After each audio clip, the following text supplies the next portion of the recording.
I'm defenseless against that kind of female insanity.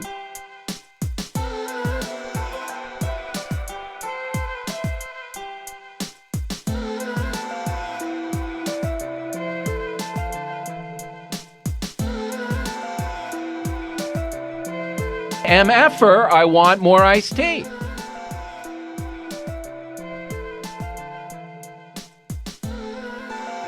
We were a superpower.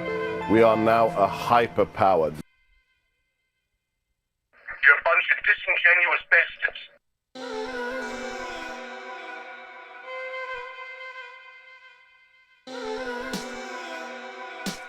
That's what he said. That's what I said. That's obviously what our position is. That's kind of, I don't know, that's amazing.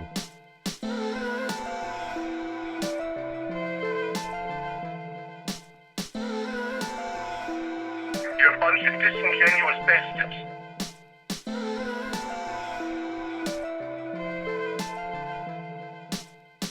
I have to say that my brain is still in recovery mode from taking in so many high-level important ideas.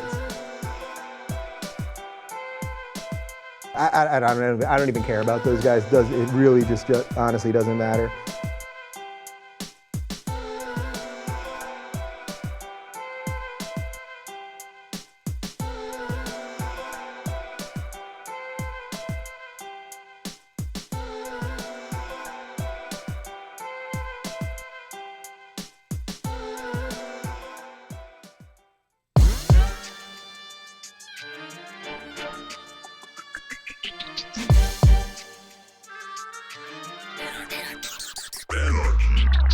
Welcome to the Postgame. I'm Michael Brooks, joined by the esteemed Emma Vigeland. Esteemed. I guess so. Not by Daryl Issa. Not by Daryl Issa. No. But we don't esteem Daryl Issa. Daryl Issa is a whiny bitch who... Look up the New Yorker article. It's weird. It raises interesting questions. Oh, we should have done that in the break. I mean, New Yorker is, say what you will about the New Yorker, but it doesn't have to do a lot of corrections. No. It does not. I mean, I love the New Yorker. I mean, I guess I'm a pretentious New Yorker. But I like Eric Levitz is one of the best writers in the country. Well, he's New York Mag. New York Mag. Oh, he's New York Mag? Yeah. See, now I'm an idiot.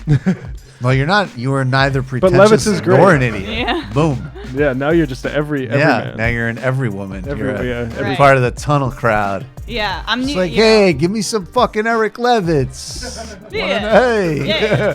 Hey, the You fucking, see Pizza Rat? Yeah, the fucking NJ Transit's fucking clogged again. I'm gonna read some Levitz on why we should give people health care. This is a New York Post writer that you're describing. I mean, a reader. Yeah, but that's instead it's you. Yeah, So you're I like guess. reading all the progressive shit. Yeah. Did you Like, see? Why don't you get the fuck out of my face so I can, Did can you read see fucking Marshall Steinbaum's Twitter feed? the famous Park Slope Co-op has been having unionization problems? I don't know if you guys saw that this morning. Of course. But the New York Post has just been having a field day. Oh my God. Park Slope. You said Park Slope Co-op in The New Park York. Slope Food Co-op in here. Did you ever see? Do you remember the one they? I remember one they just. It was Chris Christie went to Jerusalem and he was at the wall and they just wrote "whale" at the wall. It's like, all right, you guys are cool. Yeah. Well, I mean, they're You know what awful, you're doing. But they're like, it's almost fun in how brazen they are, right? It's Oh, like they're they so lean into brazen. the camp. It's not all kumbaya and kombucha at the Park Slope Food Co-op, where life under its socialist-tinged grocery store is apparently so oppressive that the paid workers are trying to What unionize. is socialist-tinged grocery store? Is it like line around the block for a loaf? You actually do. Right. Just, that place is fucking jams. That place is very hard to navigate. Socialist-tinged grocery store is like the Union Square Farmers Market on a Right. Saturday. It's pretty nice. It is really nice. It's very nice. Yeah. It is Go funny get how some organic peaches. how lines at a grocery store under socialism are like, you know, a sign of decay and societal collapse, but a line at like Trader Joe's is like, oh, this is a normal Bustling. thing to do and enjoy. Or Right. like a line at a, I don't know, like a credit union or a food bank or whatever. Just lines. That we like, exist we, now. We deal with Or that we see now. lines. They aren't specific to any particular political system. You got to call them cues. Cues. And then you have to pay money at the end. Right. Versus getting a nice loaf. All right, you're calling from a 603 area code. Who are you? Where are you calling from? 603. Who are you? Where are you calling from? Hi, Michael? Yes. Hi, yeah, my name's John. I'm calling from New Hampshire. Hey, John, what's on your mind? Now, this is kind of off base from what you guys have been talking about tonight. Okay. But I know you had mentioned last week that you're hoping to talk a bit about what was going on in Northern Ireland. Yeah. And I'm behind on so it, but I guess, tell me. Yeah. So yeah, I live here in New Hampshire. Right. And I'm Irish American in the actual sense of the term. Yeah, I can hear. My dad's Irish. Yeah. And my mom's American. Right. And so I'm from Cork City, and I'm a bit nervous now. I wasn't expecting to get on. Oh, no, be nervous. So I don't know. I'm kind of behind it as well, I'd say, especially with what's going on in the north. But I mean, obviously, we've got Brexit. We've got the historical backdrop of a great deal of suffering to actually get to peace. Right. So I guess just in general, your thoughts, and then more a philosophical question. Mm-hmm. So if we could, like, thinking about struggles for liberation in general, because I mean, I'd love to see United Ireland, and from what I understand, politically, we're closer than we've ever been. Right. But is it the case that, like, can any is this armed struggle, was that ever kosher, I guess? Like, can we? Well, I don't really. Is it that in the modern day, just do we have to fight through political means? Of course we do, but when did that become a thing? I guess too. I wonder. Well, there's like a moral question, and then there's a strategic question. So, like the moral question, on one hand, I'm not going to like judge how other people do their politics, but you know, I do think like you have to be really clear at a certain point. Like if particularly if you're like targeting civilians, there is a point where like it erodes what you're doing, right? Just on a kind of like basic level. But that being said, I mean, most of these really more recent struggles, like even defeating apartheid, ended up being a very political process that the armed wing had very little to do with. So, yeah. I mean, I think a lot of like armed insurrection talk in developed countries is delusional. Like, I don't think, because just the conditions on the ground don't match with that. As far as Ireland now goes, as I say, I really need to, I think that obviously the Good Friday Agreement and how the EU allowed that process to exist is pretty exceptional in a way that you kind of have like an arrangement that both sides could sort of live with is jeopardized. And I think, though, what's disturbing to me is like, I would say the British are under very reactionary leadership. I think the revolutionary leadership in Ireland that went into the political process are pretty much out. And then sort of like new groups, ones that killed Lyra McPhee, I believe her name was. They killed her by accident. Yeah. But that's a horrific tragedy. I mean, she was an incredible journalist. And I think it shows some of the lack of capacity maybe. And if still, you could also immediately mobilize the loyalist terrorist groups as well. So I don't see a military option. I have to say, Emma Vigeland, what do you think? And I don't Miss I don't know Vigeland? if I'm kind of just riffing here, but if we think of that as kind of a metaphor too. I mean, Lyra McPhee, I mean, she was a young lesbian, from what I hear, brilliant writer. She was, yes. And so I guess when we think of how far we've come socially as a country, Ireland, in the last, I don't know, 10 odd years, 10, 20 years, and then a reactionary, visceral force to kind of take her out like that says a lot, I guess. But. And they weren't trying to.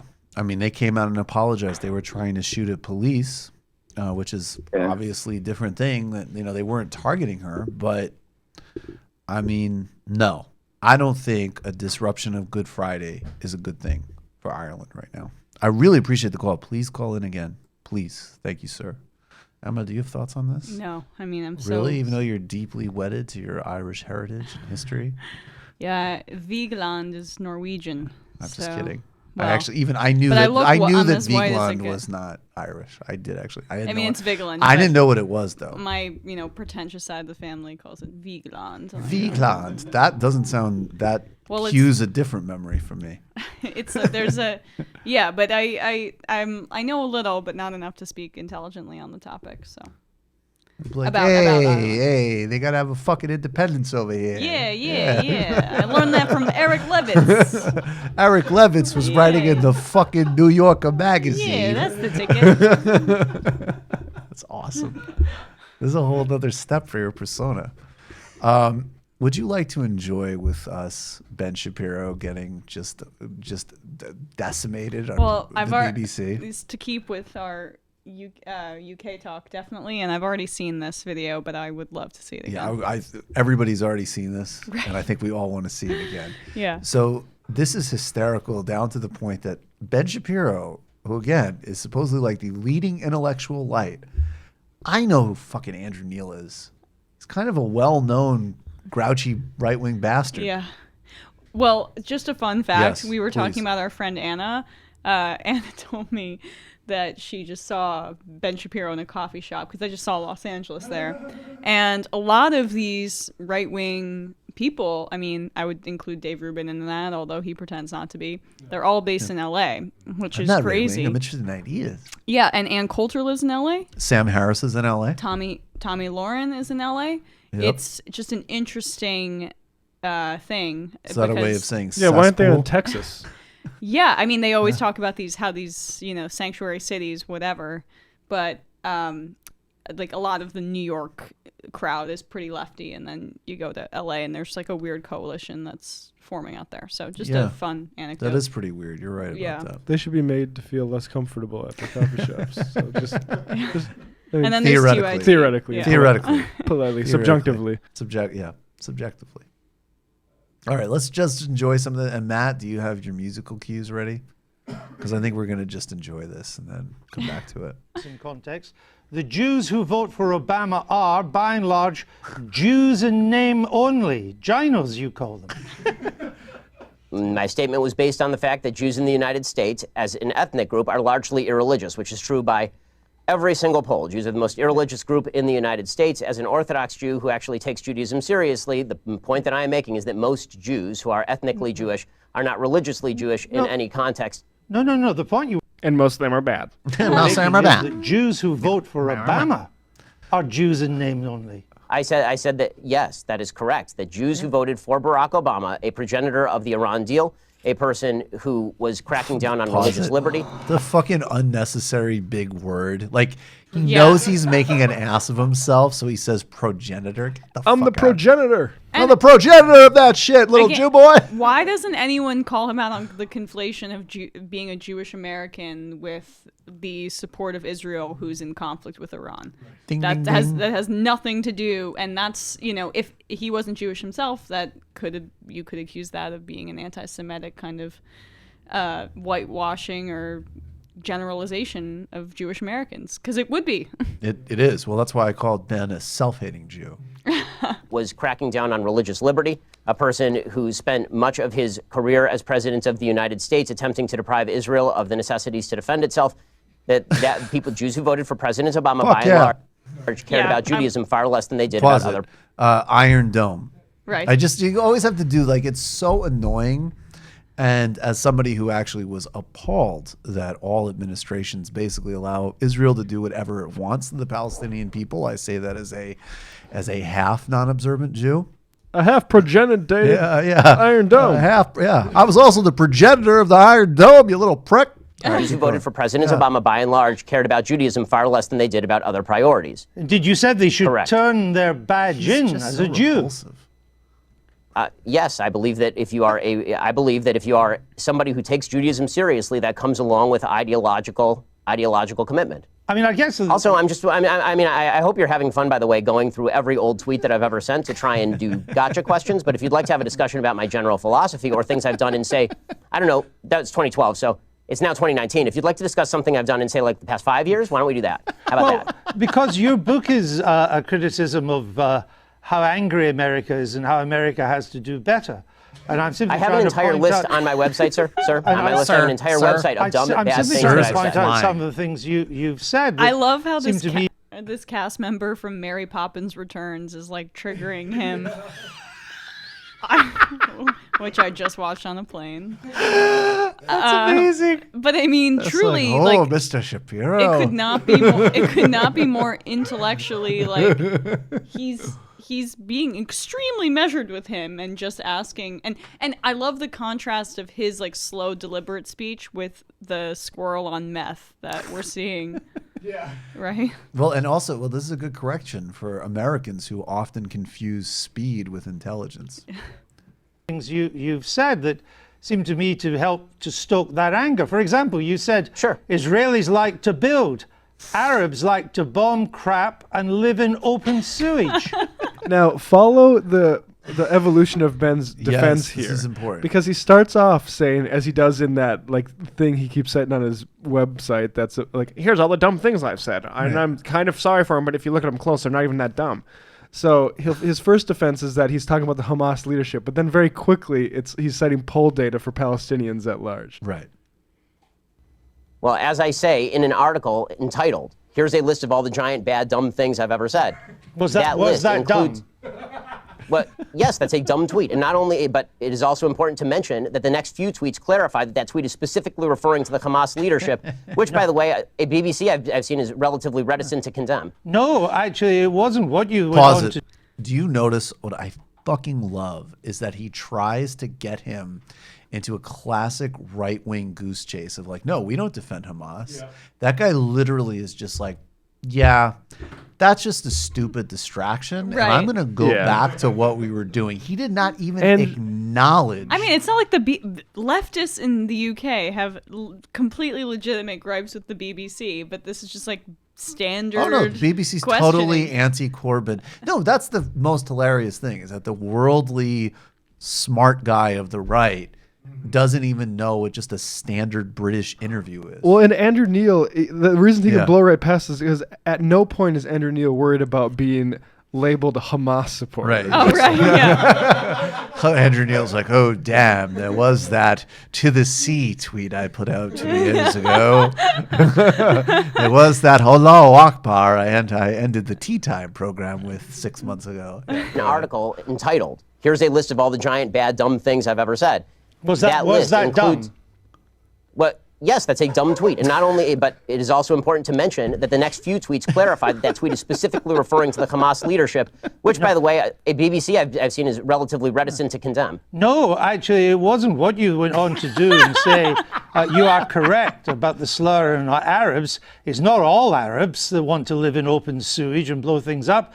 It's just Palestinians. You went on to say. It's just the ones who take sides against Israel in the Israel-Palestinian population is rotten to the core. You went on to say, not Hamas. The Palestinian Arab population.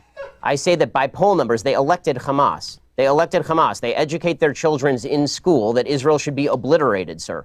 I guess. If you want to read, honestly, this is a giant waste of time in the sense that the entire interview is designed for you to shout slogans or old things that I've said at me. I don't see how this forwards the debate. You talk about undermining the public discourse. It seems to me that simply going through and finding lone things that sound bad out of context and then hitting people with them is a way for you to make a quick buck on BBC off the fact that I'm popular and no one has ever heard of you. There are not many bucks to be made on the BBC, unlike American broadcasting, Mr. Shapiro. The point I'm trying to make is that your words are hardly designed to produce the consensus and understanding that the book seems to want to produce. That's my point, that you write about, Judeo-Christian culture and so on, but so much of what you've said in the past would seem to turn its back on Judeo-Christian culture. You're lecturing me on Judeo-Christian culture after you call the pro-life position barbaric? I just asked you a question. and I asked you a question, you failed to answer a single one of mine. Frankly, I find this whole thing a waste of time. If you want to read the book and critique the book, why don't you read and critique the book? If you want to critique me, you can think whatever you want of me. Why don't you frankly, just try and I don't answer care. the I don't questions? frankly give a damn what you think of me since I've never heard of you. And I've never heard of you until I briefed myself for this. But that's not the issue. You have a Then new why the hell book are you out, interviewing and me, it's an interesting book. But my point is, your book claims that well, it'd be society... nice if you would quote it from time to time. Your book is... Well, actually, I've done so several times, and I'm about to do so again, if you would let me just finish the question. Your book frankly, I don't claims think that society honestly, is turning its sir, back on Judeo-Christian values. Yeah, this, what are considering those values? what are the values it's turning its back on? I'm not inclined to continue an interview with a person as badly motivated as you as an interviewer. So I think we're done here. I appreciate your time. All sir. right. Thank you so Well, much. thank you for your time and for showing that anger is not part of American political discourse. Now, Mr. Shapiro. We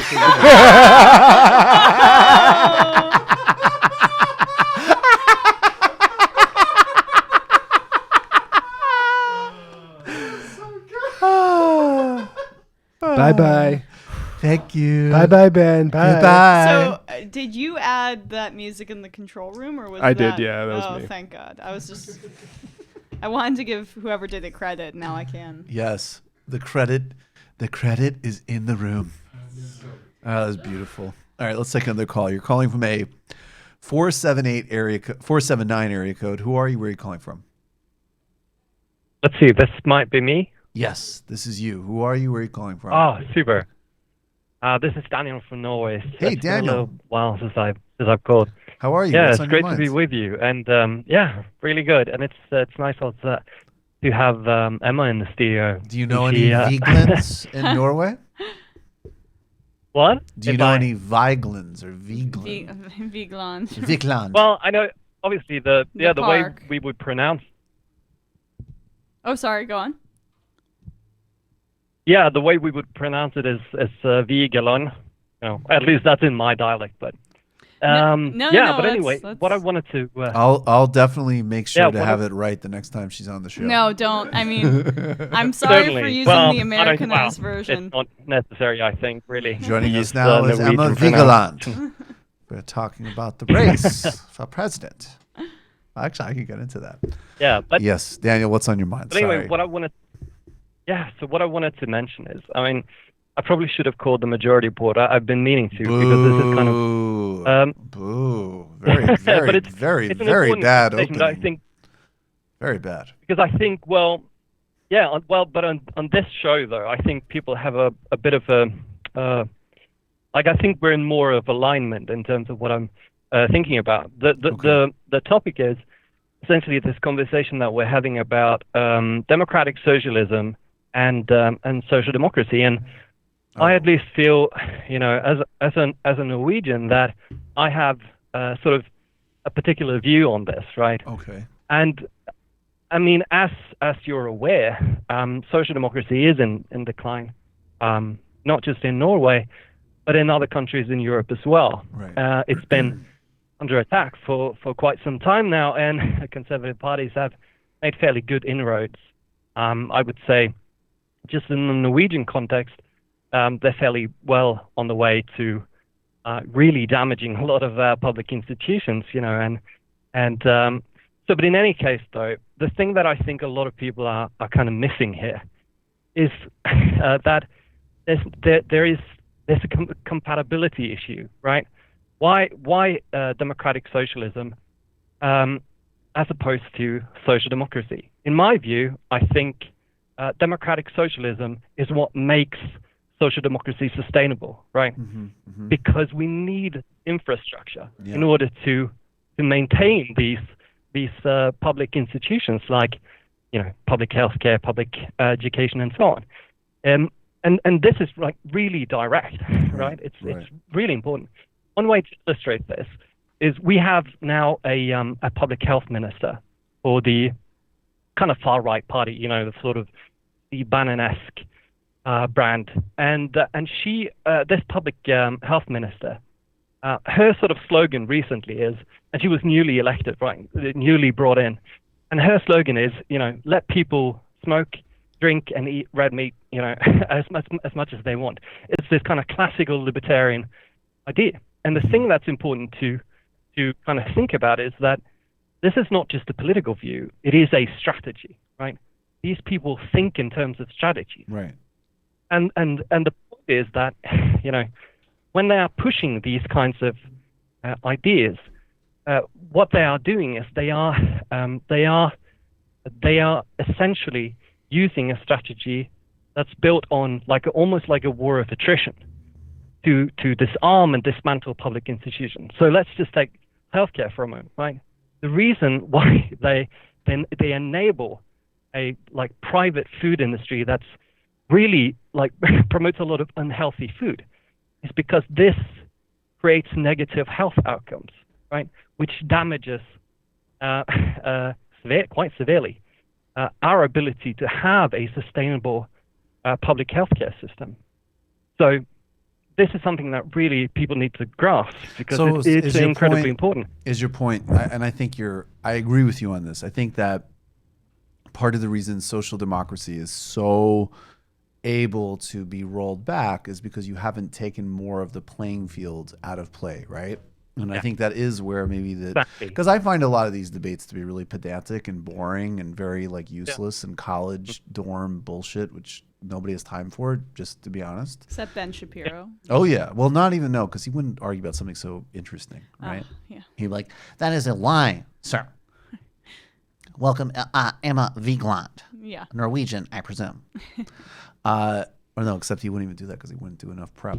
What do you think of this democratic socialist versus social democratic thing? I think I see what you're saying, and I think that there is a framing problem in the way that it's discussed in American discourse, and I think we all practice democratic socialism to a degree. It just depends on the degree, and the United States is behind in our practice of democratic socialism. We've failed to adapt. Mm-hmm. We failed to adapt to the necessary, obstacles that have come our way. Just we've seen Europe and other major democracies have adopted a healthcare system because that made sense to, as society evolves, to envelop that into what is provided by the government. But because the United States has really embraced many of the issues that you're saying from a libertarian perspective, and in many ways it's treated as, I think in bad faith, but as one of the foundational ideas of this country, is this kind of rugged individualism that that's part of the reason that we're so behind. But I would also say that maybe, I guess, talking specifically about the United States, part of why we're so behind, too, is because we have this massive amount of wealth and corporate power that say, I mean, I know Norway, obviously there are major companies there that are very successful, but it's, you would say, not growing. Yeah, growing now, but not in the way that the United States has kind of enabled this complete corporate takeover of our government. So it makes those arguments seem more legitimate even when they're not. So I sympathize with what you're going through, because obviously Norway and Finland is the other other major part of my heritage, and my grandmother was from there, and they're both stalwarts of social democracy, and I fear that a lot of what we're seeing in Hungary and Poland and what you're talking about in Norway is going to spread there, because we look to you guys to hold down the fort. And I think we need to take things off of the playing field in order to protect social democracy, right? So I think you're right in terms of, if you democratize more of the economy, that's more of a safeguard for the programs you're talking about. David, you wanted to say something? I mean, that's absolutely true. And also, the historical development, too, of the social democratic program, specifically in Norway and Finland. Let's also not forget the reality of the fact that you had the Soviet Union right next door, which creates that kind of tension. Where it's like, if we don't give people these basic necessities, then there is the potential of, them going, Bolshevik or something Finland, like that. especially, which, Norway and Sweden are much closer. Correct me if I'm wrong. Daniel, right? Daniel? Yeah. Correct me if I'm wrong, but Finland is much more like Russia than the other two. Sorry to cut you off. Yeah, well, yeah, that's true. So, Daniel, we appreciate the call. Please call back in again soon. Yeah, can I mention something really, really, really quick? I don't want to take up too much more time, but I just wanted to mention that, the thing is, yes, here in Scandinavia, we've had and elsewhere as well, obviously, we've had a consensus for a very, very long time now, or at least for a while, about social democracy, but consensuses change. And so we need proper infrastructure in order to make this really last. Because if we give if we give room for conservatives, reactionaries to try and sort of exploit loopholes, dismantle programs, defund, all of these different things, they have really sophisticated strategies to do this, to roll back social democracy. We have to make sure that we have our infrastructure in place, which, in my view, like I said, means that we have to push the envelope. We have to make sure that we go beyond social democracy and implement more socialistic structures in the workplace. For example, we have to have proper workers' rights, so the workplace conditions are so that they don't produce these negative health outcomes, for example, which puts unnecessary strain on healthcare, or anything else. So, yeah, that's at least path forward. So, And is there a party in Norway that you think is closest to that? Well, we have I'm a member of the Red Party, which is socialist, communist, and they're making, very good strides politically in the polls. They managed to get one representative now on in Parliament, which is really good. They haven't had that before. But now it seems like they're really on the rise. It's meteoric. And we've talked about this before because it kind of coincides with the decline of the more mainstream Labour Party as well, which is in really, really trouble because they have like a Clinton-esque type candidate that just seems to be like, he just cannot realize that the party is in trouble, and it is because of this sort of third way politics that he seems so committed to. It's not the 1990s anymore. That's crazy. All right, maybe at some point you can connect us with a guest from the Red Party. We'll have him on the show. Thanks for the call, Daniel. All right, we'll have a couple more minutes with Emma, so we're going to play one more clip, and then she's got to go, and then we're going to bring Ben Burgess on for the debunk. But I want to play this clip from Lula. Sorry, just quickly, No, credit to you. You've been one of the only outlets I've seen that has been hammering the story. So one of the most important, Brazil's democracy falling apart in front of our eyes is a really important one. So. Oh, I really appreciate it. And I think, and I definitely appreciate all the energy that other people, including you, have put into this, very much. So after a year of being silenced, and everybody knows the drill at this point, but I always have to reset. He was leading in the polls. He was president for 2 terms, tens of millions out of poverty, and so on. The Supreme Court is allowing him to do interviews. And I think this has to do with the sort of internal political maneuvering and its own sort of credibility as an institution, which people don't take particularly seriously. And in addition to relitigating the travesty of his case, it's also giving an opportunity to sort of remind you of him as a political player. And this clip of him sort of talking about Bolsonaro is pretty funny. And it gives you a sense of Lula as a communicator and why he probably would have been a very formidable. I think he definitely would have beat Bolsonaro, and we would have Lula instead of Bolsonaro. This is Lula for a couple seconds here on the BBC. On to Bolsonaro. Veja, ele acaba de fazer decreto acabando com todos os conselhos populares que foram criados a partir da Constituição de 88. Ele defende barbaramente um Estado armado, um Estado policialesco. Ou seja, você não vê cidadão fazer um gesto a não ser um gesto de atirar. Ele, na cabeça dele, acha que arma resolve o problema de todo mundo. Ele acaba de autorizar que fazendeiro pode utilizar arma e atirar em quem quiser. Então, um doente. Acho que o problema do Brasil se resolve com arma. O problema do Brasil se resolve com livro. com escola. Shortly after the election.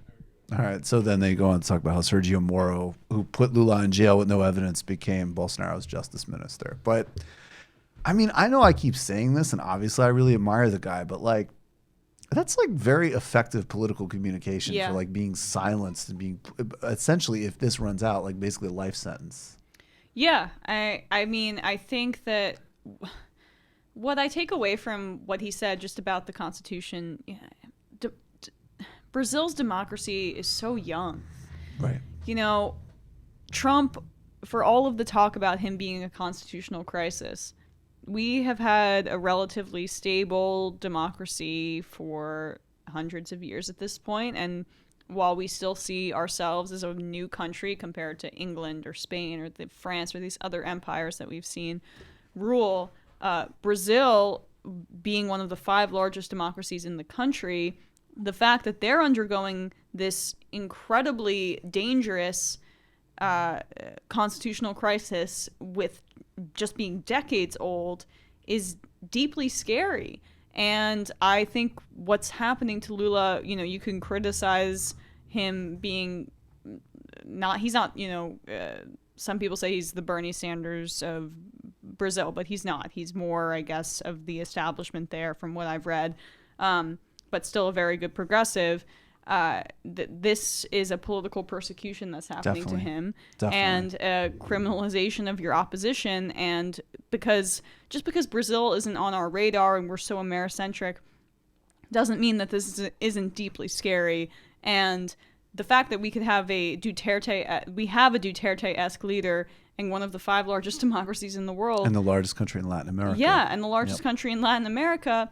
And the fact that, you know, we feel so isolated from it when our foreign policy has directly destabilized Latin America is just, it's a tragic situation. And you can shed more light on this for me because you have done more research. I don't know how this is rectified. I mean, I think that again, Bernie's the only person who's spoken on Lula's imprisonment. People Which is need nuts. to, yeah. I mean, Tulsi Gabbard. Not Tulsi Gabbard with her incredible progressivism.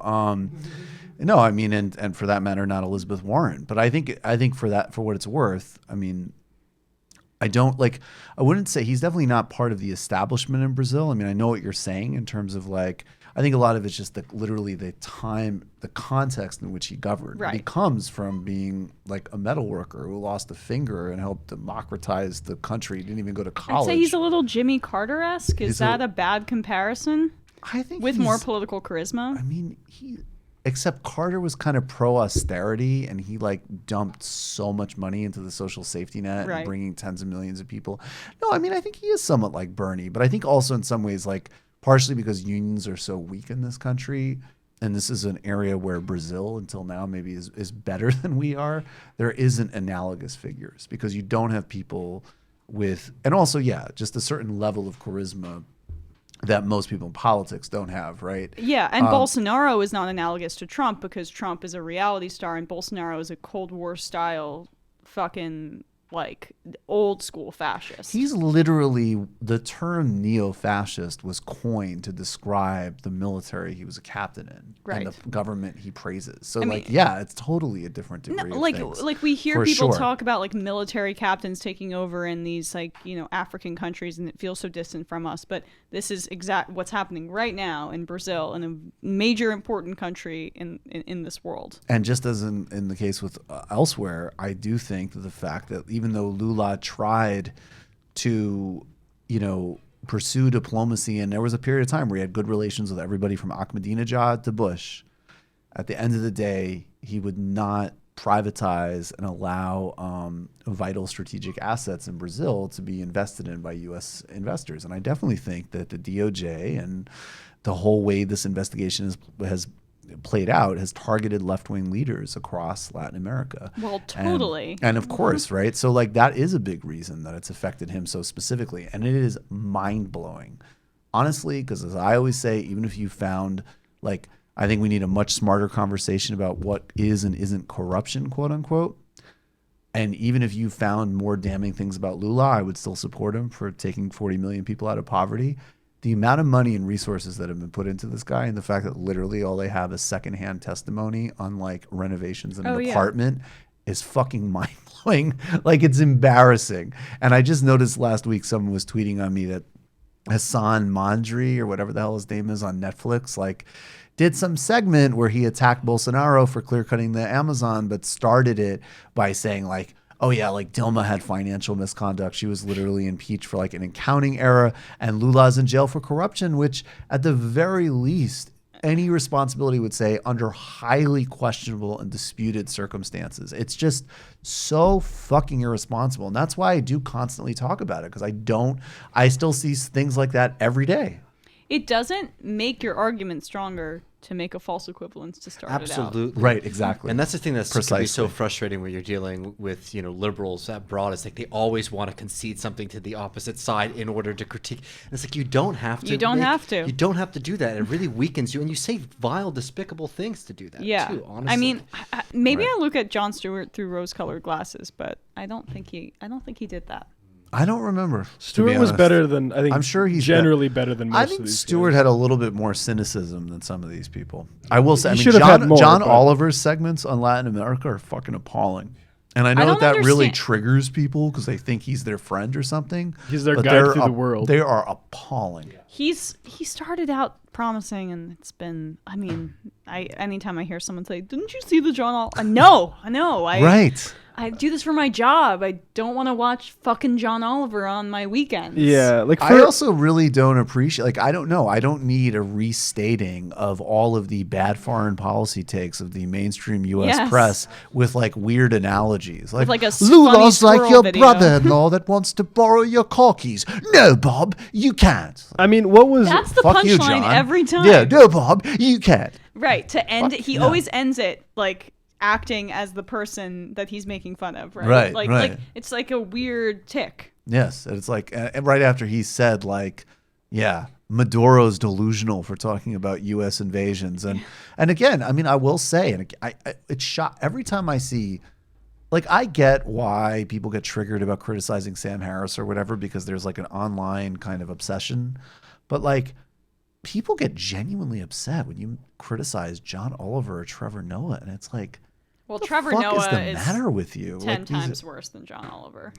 Trevor- That's my take. He's hot take. I think John Oliver still does good work. I don't think Trevor Noah does much good work. I buy that, but I just know that like John Oliver did a piece on Brazil that was sent around before the impeachment of Dilma. Like, it was sent around Brazil. I think totally irresponsible. Well, I didn't know that. So No, I mean, I agree with you. He's better than Trevor Yeah, Noah. yeah. The Trevor Noah of like the Maracana massacre is like good material for like a Seinfeld bit fame. Like, yeah. Fuck, like, whatever. I mean, even the way he covered AMLO. I mean, John Oliver's whole bit is just like, oh, well, there's just too many stupid people in power all around the world, and we just need a few more smart folks from a few major universities to run. No, the entire AMLO's system. just like Trump, which is why his newest initiative, after imposing labor and wage protections and labor protections and wage increases, was to.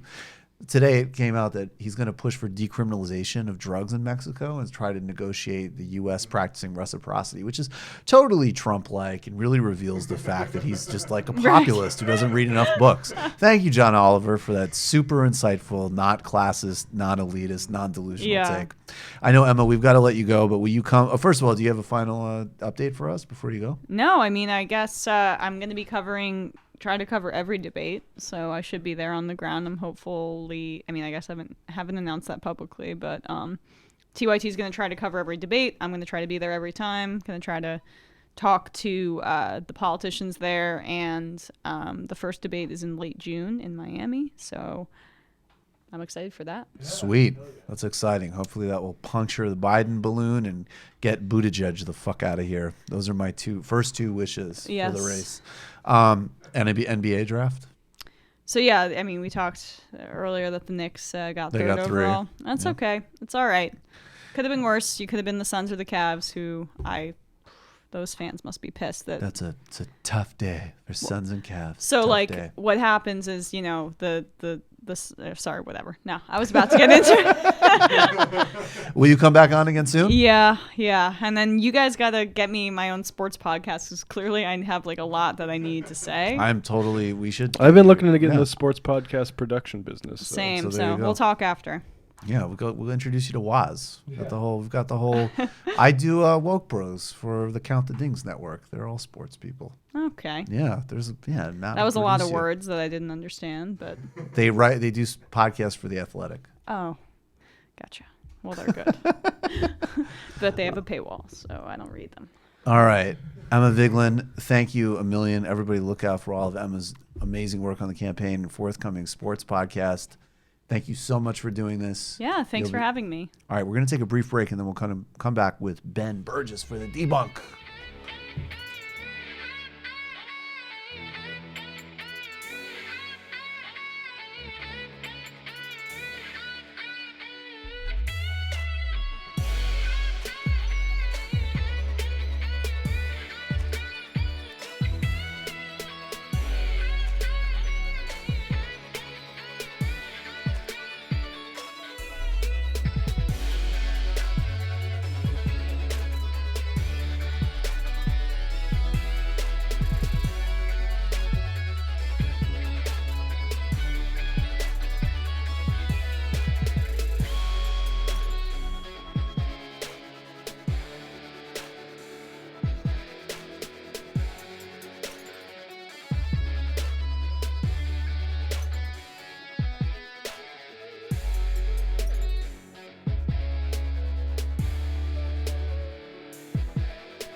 Of course, we're funded by the Iranians. Good seeing you. Thanks so much.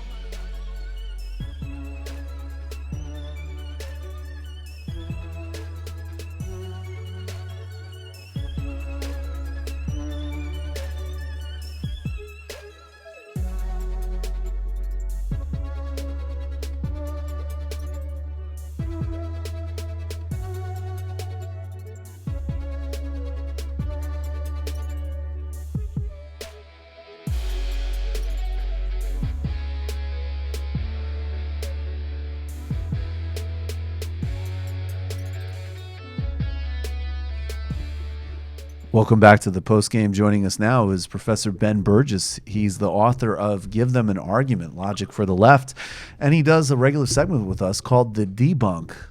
Ben, what are we debunking tonight? Yeah, so a few days ago, Ben Shapiro went on BBC, and he did a really good job. I think it's generally agreed that he killed it, and he came out looking really good. Yep. So you guys did find, a few things to criticize on the Majority Report on Friday, but we thought we'd revisit the part of it where he and the interviewer were talking about abortion rights. Yes, and we have it queued up. Are you ready? Should we play it now? Let's do it. All right. Decent ideas. Some of the ideas that are popular in your side of politics would seem to take us back to the Dark Ages, Georgia, new abortion laws, which you are much in favor of, that a woman who miscarries could get 30 years. A Georgian woman who travels to another state for an abortion procedure could get 10 years. These are extreme hard policies. Well, okay, a couple of things. One, I'm not sure. I mean, frankly, I don't know whether are you an objective journalist or are you an opinion journalist? I'm a journalist that asks questions. Okay, so you're a supposedly objective journalist calling policies with which you disagree barbaric and suggesting only one side of the political aisle has ideas. So I just want to point out that I wish you would at least be honest in your own biases. Mr. Shapiro, I know that broadcasting in America is now so polarized that on one program you only have the left and another one you just have the right. My job is to question those who have strong views and put an alternative to them. If you were an anti-abortion person, I would be putting pro-abortion questions to you. But you are really would you call the pro-choice position? So why don't you just answer my question, sir? I'm happy to answer your question. Please answer this one. Would you suggest that a late-term abortion is brutal? I'm not taking a view on this issue. I'm asking you the questions. Sir, you just suggested that the pro-life position is inherently brutal and terrible, so I'm asking you, as an objective journalist, would you ask the same question to a pro-choice advocate by calling their position brutal and horrible? What I'm asking you is that why is it that a bill banning abortions after a woman has been pregnant for 6 weeks is not a return to the Dark Ages? What's your answer? My answer is something called science. Human life exists at conception. It ought to be protected. Okay, Ben, I would say not good on the style points, which is my focus, but he did say that his answer is something called science. Can you answer science, Ben? No, I mean, if it follows from science, then I guess we should all change our position on this. Right. Yeah, no, that's it. Fucking science. So it's worth noting, by the way, for anybody who might be hearing this for the first time, that the interviewer is, shall we say, not a comrade. Oh no, not a comrade. Yeah, this is a fairly right-wing Tory who's asking him these questions. But that's all style. So on the argument itself, it's worth noticing two things here. One of which is that Shapiro is equating the specific law in Georgia with the pro-life position as if these were inseparable, which ties into something we've talked about with Shapiro before, which is that he's really, really fond of false dilemmas. Right. That, you either say A or you say B, and there's no other choice. And, of course, I don't agree with any pro-life position, but even if you did agree with such a position, that doesn't necessarily mean that you'd have to agree that this specific medieval draconian law in Georgia was the right way to go. In fact, I seem to recall back in 2016 when Trump was widely seen as having stepped in it by saying that there should be some kind of penalty to women who had abortions, that lots of pro-lifers back then were saying, no, we don't advocate that at all. So, him saying, I have, that's the pro-life position. Are you saying the pro-life position is barbaric? Would be a little bit like if one of us said, I don't think Stalin did anything wrong. They said, really? You don't think Stalin did anything wrong? They said, well, what? I mean, I'm a socialist. What do you want? I'm a socialist. Right. But like that, you don't respect socialism as a philosophy? Right, exactly. Yeah. And then the other thing is this claim that this follows from science.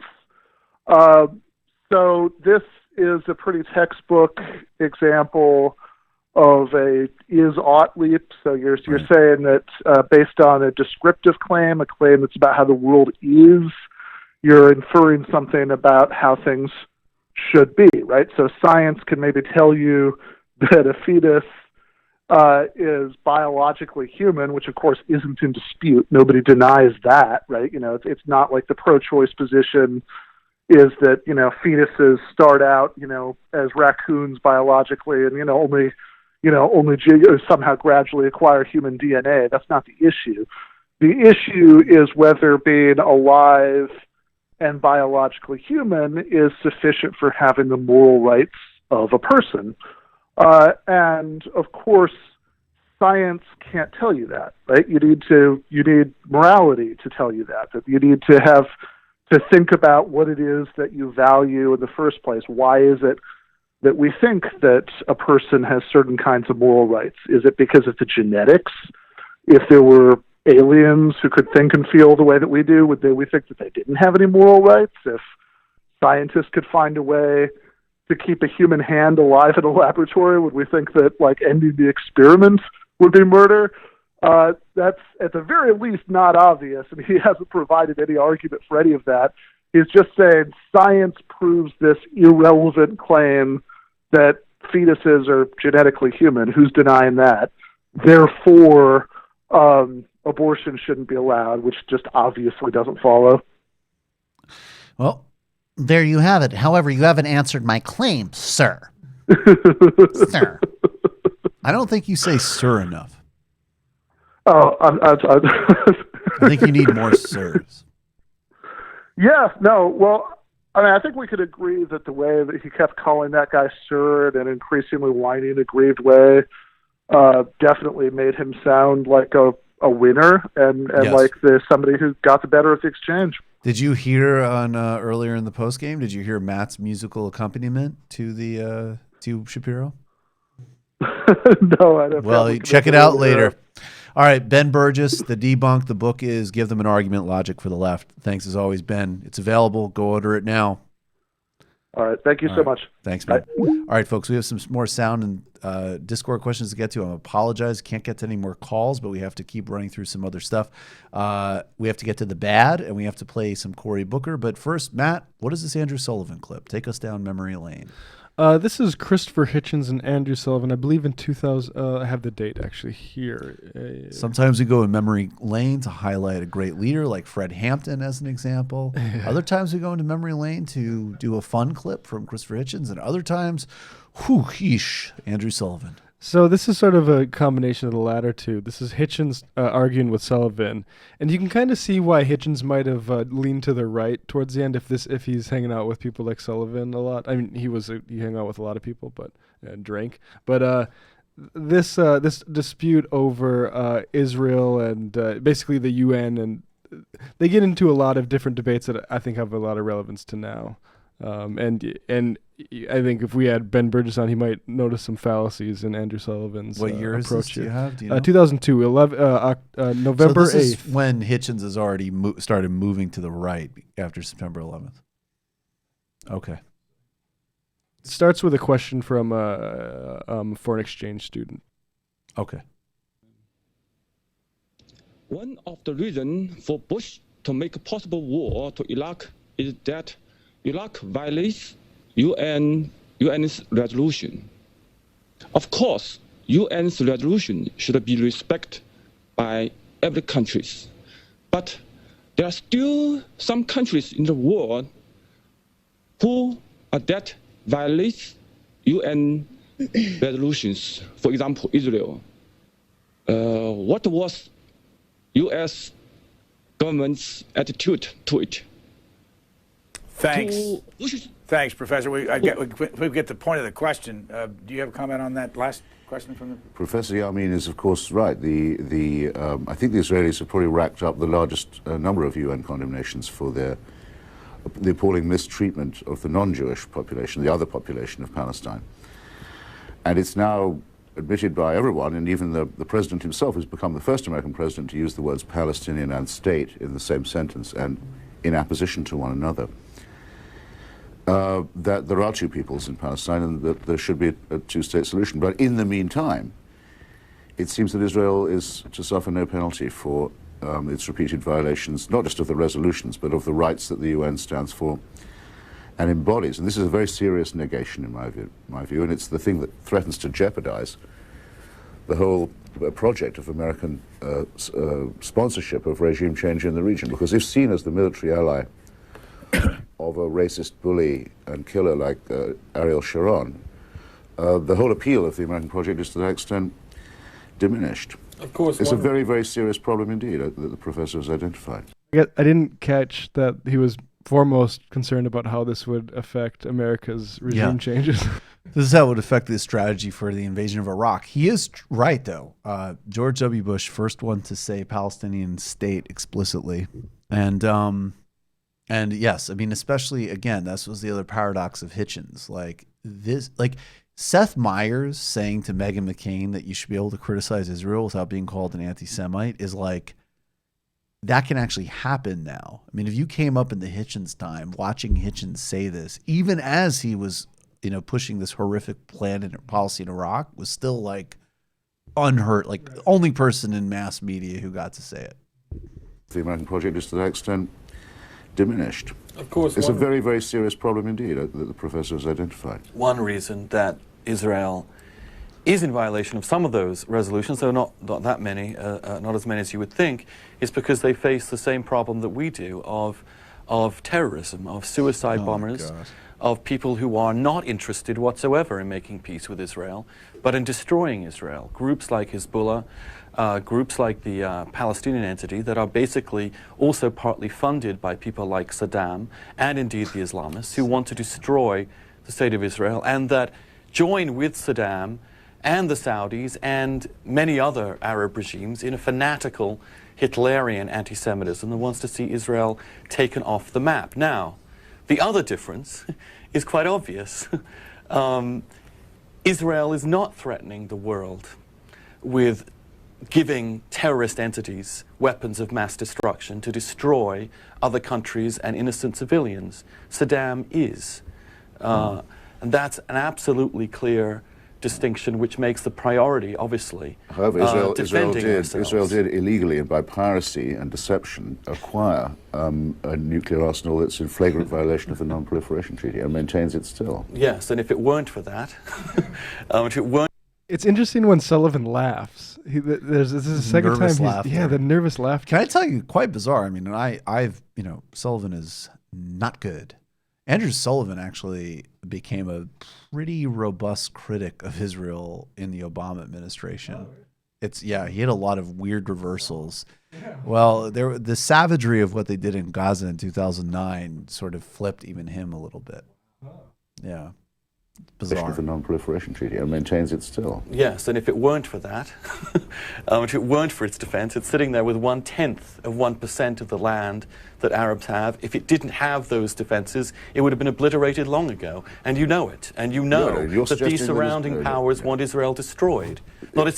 Almost none of them even acknowledge its right to exist, and are fomenting terrorism against its civilians, which is exactly the same as the terrorism fomented against us. The UN resolutions that have been violated, you talk about all these violations occurred well before anyone had heard of, or before there was such an organization as Hezbollah, which arose incidentally in response to a completely illegal Israeli aggression and occupation in South Lebanon. Are you denying that Hezbollah has very close ties with Islamist fundamentalism and terrorism? Hezbollah means party of God. Which so why are you ambivalent I think gives a clue about his views about theocracy. You who argue against theocratic terrorism are giving Hezbollah a pass? Hezbollah was the organizer of the resistance to an illegal, criminal Israeli occupation. Well, don't you think that South Lebanon, they had every right. They had under international law every right to resist and repel that occupation. Yep. Don't you think you could use the same argument about Al-Qaeda resisting the tyranny in Saudi Arabia? Quite obviously not. Al-Qaeda is not fighting an occupation. It seems to me Al-Qaeda is fighting to establish... You actually defend terrorism when it's directed against Israel, but not against the rest of the world? It is not terroristic for a Lebanese citizen... It is not terroristic to have suicide bombing? It is not terroristic for a Lebanese citizen to resist a foreign occupation of his country. He has international laws on his side. Hezbollah is not about Lebanese citizens resisting anything. Hezbollah is about the destruction of Israel, the use of terroristic tactics to kill innocent civilians. Now, why can't you condemn that? That's what I mean by the... Isn't Hezbollah the enemy? That's what I meant earlier, Andrew, when I said that the word terrorism has become effectively useless because of propagandization and diminishing So you will not condemn Hezbollah? International law gives the right of the Palestinians and the Lebanese to resist First occupation. of all, the Lebanese, as you know full well, Al-Qaeda is a complete Al-Qaeda euphemism. is not a guerrilla organization fighting occupation. Hezbollah is an international terrorist group funded in part from the mullahs in Iran that you despise, and yet you will not condemn it for its suicide attacks on Israel and its use of terrorist tactics. I'm emphasizing what isn't obvious, Andrew. Okay, I'm just for the record, what is obvious that Hezbollah is our enemy. That's an amazing line. Wow. Well, that goes back to the opening commentary, though. because the obliterating in Hitchens was such a contradiction, but this again, and of course we don't have the politics of Hezbollah, and we would condemn many things that Hezbollah does, but yes, there was a fundamental difference in the politics emanating from Iran versus, frankly, the politics emanating from Saudi, and all of it got conflated by propagandists and idiots and reactionaries like Sullivan. But there's a major distinction. I guess that was another thing about Hitchens, is that there was another weird role that he was playing as like this war propagandist, but also still insisting on these distinctions that, of course, the administration he was following was committed to obliterating. But it's fun to watch. I was going to say, if Hitchens didn't get cancer, the IDW wouldn't be allowed to exist in its current form, because they would, because they don't all. Think he would join? He would. No. I don't think so at all. I don't think any of them have that in them. They don't have that capacity. They don't have that capacity. True. Yeah, I don't think he would, because he also wasn't a cheap guy. Like he wouldn't. Yeah, he was writing for Vanity Fair. I mean, he was like an established. I think he would have found it embarrassing. That's what on I mean. Some level, I just want to talk about Hitchens for a second, just because Hitchens for me was very important when I first became a leftist, or started thinking more of myself as on the left wing. I gobbled up so much Hitchens, like vintage 80s, 90s. Yep. And what I really appreciate about having gone through that very serious Hitchens phase was having this perspective now. It's like, you don't have any heroes. Like, I can watch an 80s or 90s Hitchens clip and be like, that's our guy. And then I can see him being, disgusting, pandering for war in Iraq, and completely be able to disavow myself from him without having this kind of expectation, right? That anyone. But you're not being truthful, though. You do have heroes. Alexander Cockburn. Well, I do like Alexander Cockburn, but Alexander Cockburn also was a climate change denier. You know what I mean? And I don't stand, for that either. But I can take people as they were, right? As flawed people. Right. I will say Richard Seymour's book on Hitchens did sort of sour me a bit on him. But I've been watching some classic Hitch actually the past couple of weeks. Take the best, leave the rest. Matt? No, I disagree with David. So what's the book that? Yeah, what's the Seymour book? Oh, it's called Unhitched. Oh, okay. It's a great title, and Richard Seymour obviously is a phenomenal writer. Yeah. I mean, it's definitely take down. I thought it was very good. Like, it was in the Hitchens style, where he wrote it right after he died. That's great. I don't feel like, I just hated him contemporaneously, because when I exited that phase, there was still several years where he was alive and was just this like obnoxious figure. So like, I can kind of come full circle in appreciation, I think partially because I was like years of like, oh yeah, Christopher Hitchens is a fucking asshole. Like, but Hitchens' argument on reparations is actually really, maybe we should do a Hitchens. We should. Let's do that. Hitchens is a good post. I feel similar to David and you. Like, arguably the essay collection, I listened to a lot of that, and I tried to listen to that again recently, and like, I love the stuff when he's talking about literature and history, and then he'll get onto like the hijab or something like that, and it's like, god damn, dude.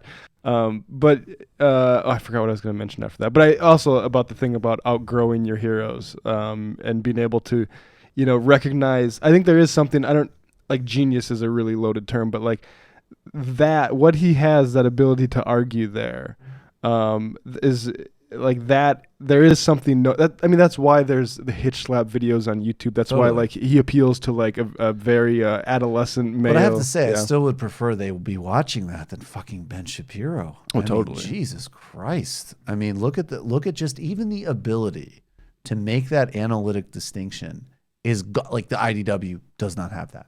Period. They don't. They don't have any ability to think historically. Because Hitchens even, I don't know if I wanted to defend him too much, but like even like at his kind of worst, right? When he was talking, like, so for example, Ben Shapiro, who talks about Western civilization, right? And they just throw that term out, versus Hitchens, who would try to articulate the history of Thomas Paine, right? And like these Enlightenment values, and he would put it in clear terms for people, versus these people like Ben Shapiro, who just leave it up, and basically they put it up and they make it so Jerusalem and Athens, Jerusalem and Athens, Jerusalem and Athens, Jerusalem and Athens. I have to read his fucking book for my book. Jerusalem and Athens. All right. Cory Booker, let's do honorable mention. We're not going to pay much attention to candidates who I don't think are going to go anywhere. I doubt he'll go anywhere. But it's a good reminder. I mean, look, this guy's whole brand was built by hedge funds and other backers who supported him in charter school schemes in Newark. He voted against drug importation, because of contributions, I would assume, from the pharmaceutical industry. He was a last-minute vote for the Iran deal because of his extremism and connections to extremists on those issues. And here's the new path, and a great reminder that even though he's done good things on the war on drugs, and even though he's, signed on to Bernie's Medicare for All, this is what he's really about. This is a question on busting up Facebook, and it's going to turn into a whole evasion about all monopolies. Chris Hughes, who helped co-found Facebook, has now come out to say that it should be broken up. He says that it is unprecedented and un-American to have this much power in one company. Where do you stand on breaking up Facebook? I don't care if it's Facebook, the pharma industry, even the agricultural industry. We've had a problem in America with corporate consolidation that is having really ill effects. It's driving out the independent family farmer. It's driving up our prescription drug costs. And in the realm of technology, we're seeing small one or two companies controlling a significant amount of the online advertising. So should they be broken up? Well, again, I believe in process. And we should have, if I'm President of the United States, I will have a Justice Department that uses antitrust legislation to do the proper investigations and to hold industries accountable for corporate consolidation. Elizabeth Warren's already out there saying break up Facebook, break up Google. But I don't think break up Amazon. Right, but I don't think that a president should be running around pointing at companies and saying breaking them up without any kind of process here. Do I think it is a massive problem in America, corporate consolidation? Absolutely. It's about making sure that we have a system that works. It's not me and my own personal opinion about going after folks. That sounds more like a Donald Trump thing to say, like, I'm going to break up you guys. No, we need to create systems and processes. You just compared Elizabeth Warren to Donald Trump. I most certainly did not. Well, that's what she's saying. She's the one that's saying that. Well, again, let her discuss and debate her positions. I'm telling you right now, we do not need a president that is going to use her own personal beliefs and tell you which companies we should break up. We need a president that's going to enforce antitrust laws in this country, and I will be that person. So first of all, good reminder that Facebook has supported Cory Booker. They've actually, Mark Zuckerberg gave $100 million to Cory Booker's schemes for Newark schools, part of which were squandered. Oh no, it was more than that because it was matched by other philanthropists, including Oprah Winfrey. So that's extraordinary because he is indirectly comparing her to Donald Trump. And if you were following antitrust laws, if the whole political system wasn't completely chained by contributions from monopolies like Facebook, they already would have been broken up. So that's his way of saying at the end of the day, I'm so wedded to corporate campaign contributions that just as I'll vote with pharma companies over your health, hell no, I'm not going to do anything about Silicon Valley companies. Do I think this is a problem? Yes. Am I going to do anything about it? No. Am I going to address Facebook specifically? No. Am I going to directly compare Elizabeth Warren to Donald Trump? Sort of. But am I going to appreciate that you pointed that out? No. But agriculture, though, right? Yeah, but agriculture. By the way, yes, Bernie Sanders did just propose an incredibly important and impressive piece of agriculture monopoly busting, which would save a lot of farmers' lives and also stop jeopardizing the health of the American population from these conglomerates that pose a fundamental threat to our food supply on a daily basis. But I assure you that Cory Booker is not going to do anything about that either because he's nothing but a pure corporatist. All right, let's get to bad, and then we'll take a few questions before we go. What do we have for, first of all, we got to set ourselves up with our bad. Not good. No good. Not really bad for you. Not good. Believe me, not good. Believe me. So Pete Buttigieg is running up there. By the way, who is your least favorite Democrat running for president? I don't know. It's close between Buttigieg, Beto, Yang. Okay, so Biden isn't even in your top three. Fair enough.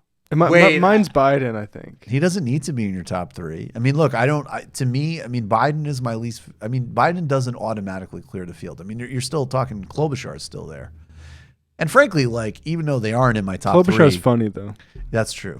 Yeah, right. And frankly, I mean, they wouldn't be my top three, but like Booker, Harris, and Gillibrand are totally legitimate choices. So you're tie between O'Rourke, Yang, and Buttigieg. Well, I forgot about Biden. I mean, obviously, Biden's barely a Democrat. All right, so you know what? Okay, Biden. Let's just say Biden's my least favorite too. I think Biden's clearly each of our least favorites candidates. He's awful. Who's our runner-up? That's maybe the better question. I'll say my runner-up is Buttigieg. I think I agree with you. Okay, yeah, I just think there's something sociopathic about him. And I don't think he has any charisma. I really resent when the media asserts that somebody has charisma who clearly does not have charisma. That's just like very like. Well, it's like how actually Hitchens, another Hitchensism, he always commented about how Ronald Reagan was termed the great communicator by the media. Right. It's like, no, he's not. Yeah, I don't know. Like, I've watched some clips of Reagan communicate, and if that strikes you as clear, concise communication, I don't know. Well, what was the Hitchenism was that you can say two statements about Reagan. You can call him a liar or the great communicator. One of them is an opinion, and one of them is a verifiable fact. Exactly. That's perfect. My least favorite is Seth Moulton. Seth Moulton. I just don't like the way he looks. All right, but I think we're going to need to like not count. I think we need to count candidates who will get more than like 5 actual votes. Like Marianne Williamson is going to crush Seth Moulton. Like Swalwell and Moulton don't count. It's got to be a viable runner-up. Okay, then I pick Yang. It's Yang. Okay, yeah. No, Yang's. I just got. Although if Buttigieg goes on Rubin, it's Buttigieg. All right, so that's the point. That brings us to bad. Matt, set this up for us. What happened? Are we not doing? Oh, I thought we were doing. Oh, okay. I mean, look. Okay. Just to remind everybody, Biden is calling for a middle grounds on climate change because he's the absolute worst. Okay, which is also bad. It's very bad. But let's get to this bad segment. So Dave Rubin, as we know, likes to tag a lot of the most followed liberal progressive politicians on Twitter to help them come launder his fascist propaganda outlet. Right. John Cusack, Rob Reiner, Bernie Sanders. Yeah, exactly. AOC. Look, we got the guy from the funny guy from Curb Your Enthusiasm to come sit down with me. Did you ever see that? Isn't that like his background? Yeah, it's his him background. And, Richard Lewis. Yeah, it's so embarrassing. Jesus, he is embarrassing. So Rubin tweets out, this is yesterday. Hey Pete Buttigieg, we'd love to sit down and chat. Can someone from your team let me know the proper channel to reach out? Have Andrew Yang in a few weeks, unsurprising.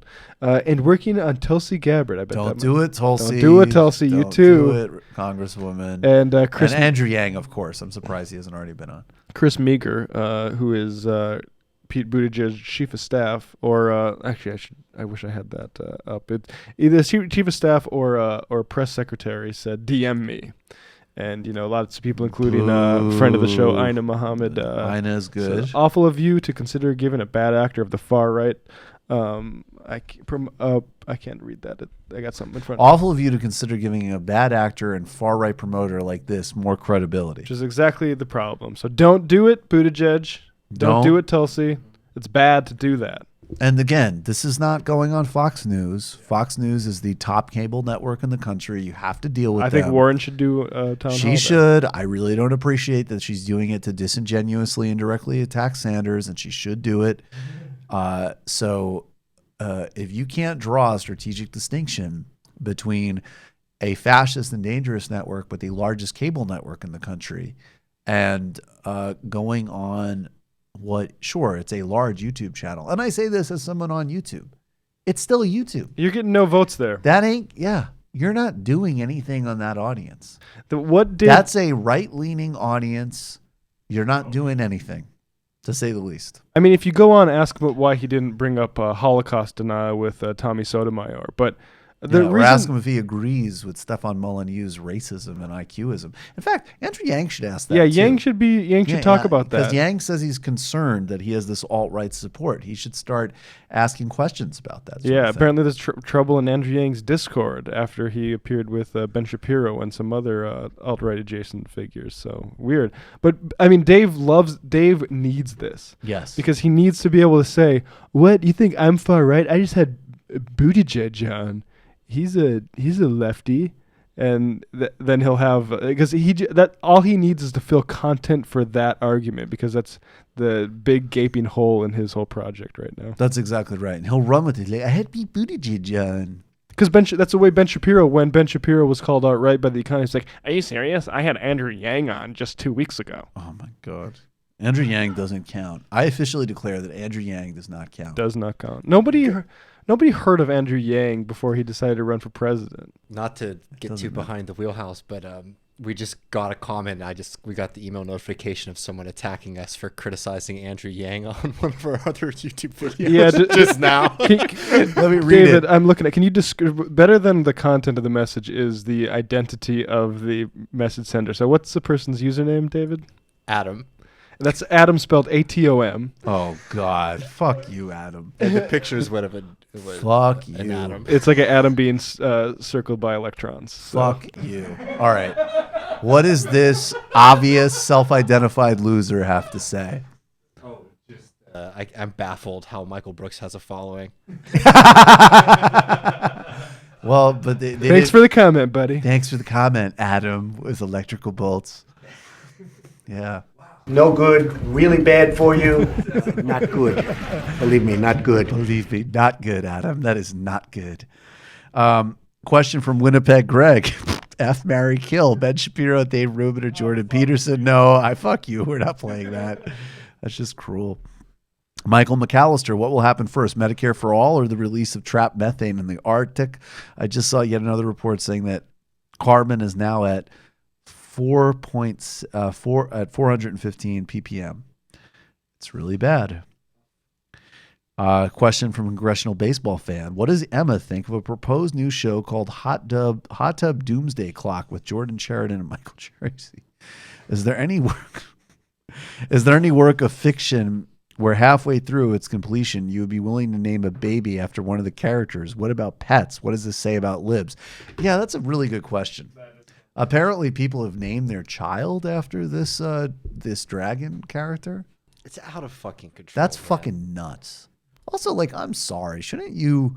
Far be it for me to be like into the. Shouldn't you wait at least a book being in like, I don't know, cultural product being in rotation for a little while? Like, do you really wait want till it's done? Basically, yeah, maybe wait till it's done. You find out they're a Just wait till maniac it's done. killer. Also, I don't know. I'm sorry, but like, as someone who has literally skipped a full season of this show and doesn't really care, I'm the seeds of her doing this were definitely always there. So that does not take a genius to figure that out. I named my kid Kaiser Sose. So what's worse though? Because it's cool. What's worse, the Harry Potter and 'Cause I like the politics, Handmaid's Tale politics? I haven't watched or Game Handmaid's of Thrones Tale. politics. What about Man in the High Castle to round out?